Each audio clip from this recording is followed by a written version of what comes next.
Hello friends, welcome to my channel study for you. So guys, जैसा कि आज जो आपका एसएससी एमटीएस का 5 अक्टूबर का सभी शिफ्टों का एग्ज़ाम हो गया दोस्तों, जिसका जो है मैं आपको बिल्कुल 100% एक्यूरेट आंसर के साथ जो है इस वीडियो में बताऊंगा। तो देख लेते हैं कि किस प्रकार के जो है आज आपके 5 अक्टूबर के सभी शिफ्टों के एग्जाम में जो है प्रश्न पूछे गए हैं। उससे पहले एक बात और दोस्तों, कि जिन्होंने भी अगर चैनल को सब्सक्राइब नहीं किया है तो एसएससी एमटीएस से रिलेटेड पल पल की अपडेट के लिए जो है चैनल को सब्सक्राइब ज़रूर कर दीजिएगा। और बगल में ही आपको एक बेल आइकन यानी घंटे का निशान भी दिख रहा होगा, तो आप उसे भी जो है ज़रूर प्रेस कर दीजिएगा। तो चलिए वीडियो को स्टार्ट करते हैं। तो सबसे पहले जो हम लोग फर्स्ट शिफ्ट के जो है प्रश्न को देख लेते हैं, उसके बाद आपको सेकंड शिफ्ट के जो है प्रश्न को देखने को मिल जाएगा। उसके बाद लास्ट में जो आपको थर्ड शिफ्ट के जो है प्रश्न देखने को मिल जाएंगे। तो फर्स्ट शिफ्ट में जो आपका पहला क्वेश्चन आया था कि मानव विकास सूचकांक यानी HDI, यानी जिसका इंग्लिश में फुल फॉर्म होता है ह्यूमन डेवलपमेंट इंडेक्स, 2019 में जो है भारत की रैंक पूछी गई थी। तो देखिए, मानव विकास सूचकांक 2019 में जो भारत का रैंक रहा था ना, वो 129वां रहा था। तो 129वां आपका यहाँ पे करेक्ट हो जाएगा। बात कर ले HDI यानी ह्यूमन डेवलपमेंट इंडेक्स, ये जो है किसके द्वारा जारी किया जाता है, तो ये आपका UNDP के द्वारा जारी किया जाता है, जिसका फुल फॉर्म क्या होता है, तो संयुक्त राष्ट्र विकास कार्यक्रम होता है।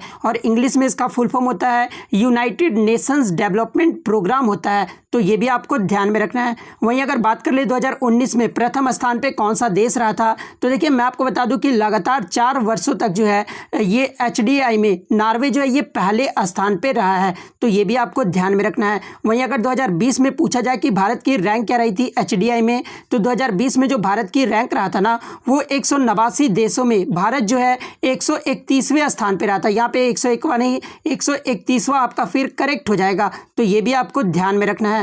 नेक्स्ट आपका यहाँ पर आया था कि कामाख्या मंदिर ये जो है किस राज्य में है, तो देखिए ये जो कामाख्या मंदिर है ना, ये आपका असम राज्य में है। तो असम आपका यहाँ पे करेक्ट हो जाएगा। अब बहुत सारे बच्चे जो कमेंट्स करते हैं कि सर इसका PDF कहाँ पर मिलेगा, तो देखिए मैं आपको बता दूं कि आपको डिस्क्रिप्शन में जो है टेलीग्राम का लिंक जो है प्रोवाइड कर दिया जाएगा। तो आप वहाँ से ईजिली जो इसका PDF ले सकते हैं, या फिर आप टेलीग्राम पे जाके स्टडी फॉर यू सर्च कीजिएगा। वहाँ पे जो है अभी तक मेरे 8,000 फॉलोवर्स हैं। आप उस चैनल पर जो है जुड़ जाइएगा, आपको वहाँ पर PDF मिल जाएगा। नेक्स्ट क्वेश्चन आपका यहाँ पर आया था कि 1878 में भारत में जो है कौन सा एक्ट आया था, तो देखिए 1878 में जो है भारत में ये जो है वर्नाकुलर प्रेस एक्ट आया था। तो वर्नाकुलर प्रेस एक्ट जो है आपका यहाँ पे करेक्ट हो जाएगा। यहाँ से आपके एग्जाम में और भी प्रश्न आगे के शिफ्टों में पूछा जा सकता है कि वर्नाकुलर प्रेस अधिनियम ये जो है किसके कार्यकाल में पारित किया गया था। तो देखिए ये जो वर्नाकुलर प्रेस एक्ट था ना, ये लॉर्ड लिटन के कार्यकाल में पारित किया गया था। वहीं अगर निरस्त पूछा जाए तो निरस्त जो है ये लॉर्ड रिपन के कार्यकाल में किया गया था। तो ये सारे फैक्ट जो आपको ध्यान में रखना है। नेक्स्ट आपका यहाँ पर आया था कि कुशासन का आरोप लगाकर ईस्ट इंडिया कंपनी ने जो है किस राज्य पर कब्जा किया था। तो देखिए कुशासन का आरोप लगाकर जो है ये अवध पर जो है ये कब्जा कर लिए थे। तो अवध जो है आपका यहाँ पे करेक्ट हो जाएगा। कुछ बच्चे बता रहे थे कि क्वेश्चन इस प्रकार से पूछा गया था कि अंग्रेजों ने किस रियासत पर जो है कुशासन का आरोप जो है लगाकर हड़प लिया था। तो दोनों में ही जो आपका आंसर होगा ना, वो अवध ही होगा। ठीक है, तो अवध, सॉरी यहाँ पे अवध जो आपका यहाँ पे करेक्ट हो जाएगा। और बात कर ली ये कब हुआ था, तो ये 1856 में हुआ था। तो ये फैक्ट भी आपको ध्यान में रखना है। नेक्स्ट आपका यहाँ पर आया था कि इंडिया डिवाइडेड पुस्तक के लेखक कौन है। तो देखिए इस पुस्तक के जो लेखक है ना, ये राजेंद्र प्रसाद है। तो राजेंद्र प्रसाद आपका करेक्ट हो जाएगा। नेक्स्ट आपका यहाँ पर आया था कि निम्नलिखित में से कौन सा कथन भारतीय रिजर्व बैंक के बारे में जो है सही है। तो देखिए इसके ऑप्शन बच्चों के द्वारा मुझे नहीं मिले हैं, लेकिन मैं आपको बता दूं कि RBI के बारे में जो आपका सही कथन है, RBI की स्थापना 1935 में की गई थी। RBI का जो मुख्यालय है वो आपका मुंबई में है, और इसका जो 1 जनवरी 1949 में जो इसका राष्ट्रीयकरण किया गया था। एग्जाम में पूछा जाता है कि RBI का जो राष्ट्रीयकरण है ये कब किया गया था, तो 1949 में किया गया था। और RBI के वर्तमान गवर्नर जो है वो शक्तिकांत दास हैं। और शक्तिकांत दास RBI के जो कितने नंबर के गवर्नर हैं, तो ये 25वें नंबर के हैं। तो ये भी आपको ध्यान में रखना है।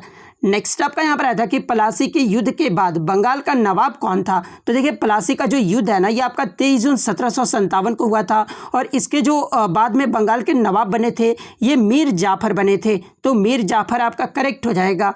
नेक्स्ट आपका आया था कि इनमें से कौन पेशेवर फुटबॉलर खिलाड़ी है। तो देखिए आपके ऑप्शन में क्रिस्टियानो रोनाल्डो दिया होगा। तो क्रिस्टियानो रोनाल्डो जो है एक पेशेवर फुटबॉलर खिलाड़ी है। तो क्रिस्टियानो रोनाल्डो आपका करेक्ट हो जाएगा।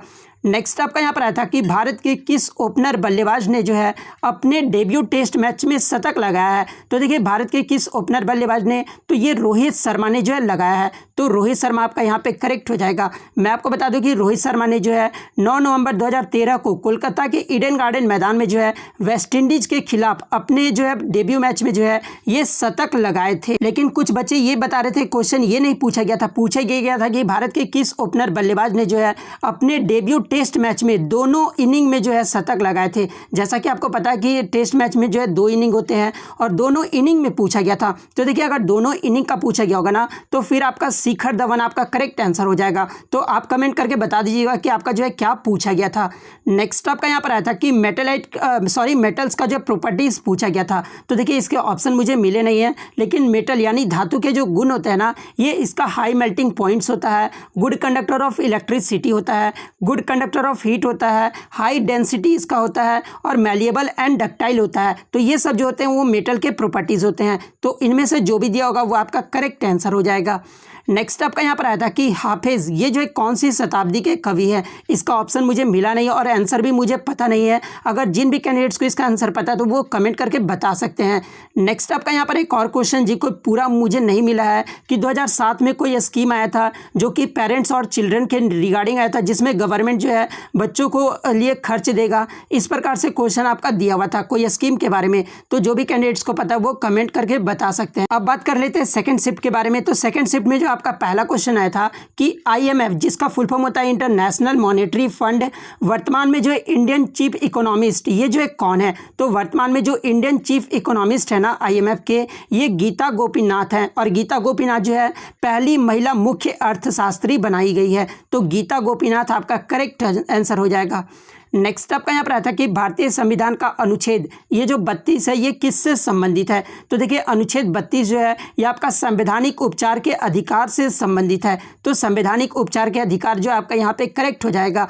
मैं आपको बता दूं कि भारतीय संविधान के अनुच्छेद 32 को जो है डॉक्टर भीमराव अंबेडकर द्वारा भारतीय संविधान के हृदय और आत्मा के रूप में वर्णित किया गया है। तो एग्जाम में इस प्रकार से भी क्वेश्चन पूछा जाता है कि हृदय और आत्मा ये जो किस अनुच्छेद में वर्णित है। तो अनुच्छेद 32 में जो है ये वर्णित है।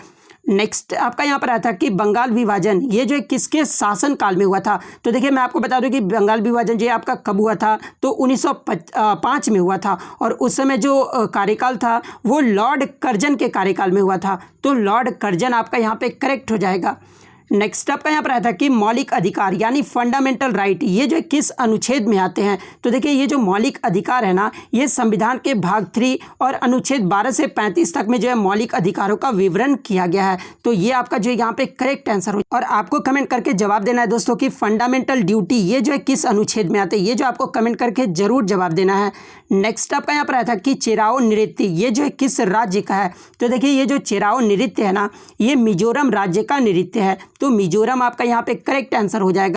नेक्स्ट आपका सेकंड शिफ्ट में आया था कि समुद्र की गहराई मापने वाले यंत्र को क्या कहा जाता है। तो देखिए समुद्र की गहराई मापने वाला जो यंत्र होता है ना, इसे फैदोमीटर कहा जाता है। तो फैदोमीटर आपका यहाँ पे करेक्ट हो जाएगा। देखिए मैं आपको लिए सबसे पहले 100% जेन्युइन क्वेश्चन ला रहा हूँ, तो लाइक ज़रूर कर दीजिएगा।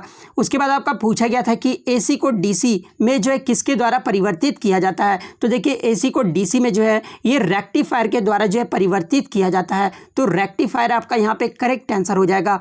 नेक्स्ट आपका यहाँ पर आया था कि विश्व की तीसरी सबसे ऊंची चोटी पूछी गई थी। तो देखिए विश्व की जो तीसरी सबसे ऊंची चोटी है ना, ये कंचनजंगा है, जिसकी हाइट कितना है तो 8586 मीटर है। तो कंचनजंगा आपका यहाँ पे करेक्ट आंसर हो जाएगा। वहीं अगर मैं बात कर लूँ कि विश्व का सबसे ऊंची चोटी अगर पूछा जाए कौन सा है, तो देखिए विश्व की जो सबसे ऊंची चोटी है ना वो आपका माउंट एवरेस्ट है। तो ये आपको ध्यान में रखना है। माउंट एवरेस्ट का जो है कभी कभी ऊंचाई पूछ लिया जाता है, हाइट पूछ लिया जाता है। तो माउंट एवरेस्ट का जो हाइट है ना वो 8848 मीटर है। तो ये भी आपको ध्यान में रखना है। और अगर पूछा जाए कि विश्व की दूसरी सबसे ऊंची चोटी कौन सी है, तो देखिए दूसरी अगर पूछा जाए ना तो आपका K2 है, जिसका फुल फॉर्म क्या होता है तो गॉडविन ऑस्टिन होता है। और इसकी हाइट कितनी है तो 8611 मीटर है। तो इसकी हाइट भी आपको ध्यान में रखना है।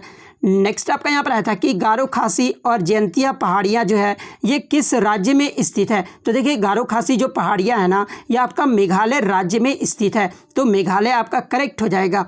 नेक्स्ट आपका यहाँ पर आया था एक क्वेश्चन था कि विटामिन डी की कमी से जो है कौन सा रोग होता है। तो देखिए विटामिन डी की कमी से जो है आपका रिकेट्स या फिर सूखा रोग होता है। तो सूखा रोग आपका यहाँ पे करेक्ट हो जाएगा। अन्य विटामिन के बारे में जान लीजिए जहाँ से आगे के शिफ्टों में पूछे जा सकते हैं। विटामिन ए की कमी से रतौंधी व जीरोप्थेल्मिया रोग होता है। विटामिन सी की कमी से स्कर्वी रोग होता है और विटामिन ई की कमी से जो है जनन शक्ति का कम होना होता है। तो ये सारे फैक्ट जो आपको ध्यान में रखना है। नेक्स्ट आपका यहाँ पर आता है कि स्वराज पार्टी की स्थापना मोतीलाल नेहरू के साथ किसने की थी। तो देखिए स्वराज पार्टी की जो स्थापना है ना ये मोतीलाल नेहरू के साथ चित्तरंजन दास ने किया था। तो चित्तरंजन दास आपका यहाँ पे करेक्ट हो जाएगा। और ये क्वेश्चन जो आपके थर्ड शिफ्ट में जो है बच्चों के द्वारा मुझे मिले हैं, लेकिन मुझे इस क्वेश्चन में डाउट लग रहा है कि आपके थर्ड शिफ्ट में पूछे गए थे या फिर नहीं। आप जो है कंफर्म करके जो है जरूर बता दीजिएगा। ऐसे मैं आपको जानकारी के लिए बता दूं कि स्वराज पार्टी की जो स्थापना है ना ये वर्ष 1923 में मोतीलाल नेहरू एवं चित्तरंजन दास के द्वारा किया गया था। नेक्स्ट आपका यहाँ पर आता है कि भगवान महावीर ये जो है किस धर्म के संस्थापक है। तो देखिए भगवान महावीर जो है ये जैन धर्म के संस्थापक है और ये जैन धर्म के जो है 24वें तीर्थंकर थे। तो जैन धर्म जो आपका यहाँ पे करेक्ट हो जाएगा। बात कर ले भगवान महावीर का अन्य नाम पूछा जाता है एग्जाम में, तो इनका जो अन्य नाम है वीर, अतिवीर, वर्धमान और सन्मति, ये जो इनका अन्य नाम है। इनका जन्म कभी कभी पूछ लिया जाता है। तो महावीर का जो जन्म है ना ये वैशाली के राज्य क्षेत्रीय कुंडलपुर में हुआ था। और इनका जो मोक्ष स्थान, ये मोक्ष स्थान कहाँ प्राप्त हुआ था। तो पावापुरी जिला नालंदा बिहार में हुआ था। और इनके पिता का नाम अगर पूछा जाए तो इनके पिता का जो नाम था वो सिद्धार्थ था। तो ये भी आपको ध्यान में रखना। तो इतने क्वेश्चन जो आज मुझे बच्चों के द्वारा मिले जो कि 100% रियल और जेन्युइन है। तो अगर वीडियो अच्छी लगी हो तो वीडियो को जो है लाइक ज़रूर कर दीजिएगा और मेरे इस एफर्ट के लिए जो आप चैनल को सब्सक्राइब ज़रूर कर दीजिएगा। तो मिलते हैं नेक्स्ट वीडियो में, तब तक थैंक यू ऑल।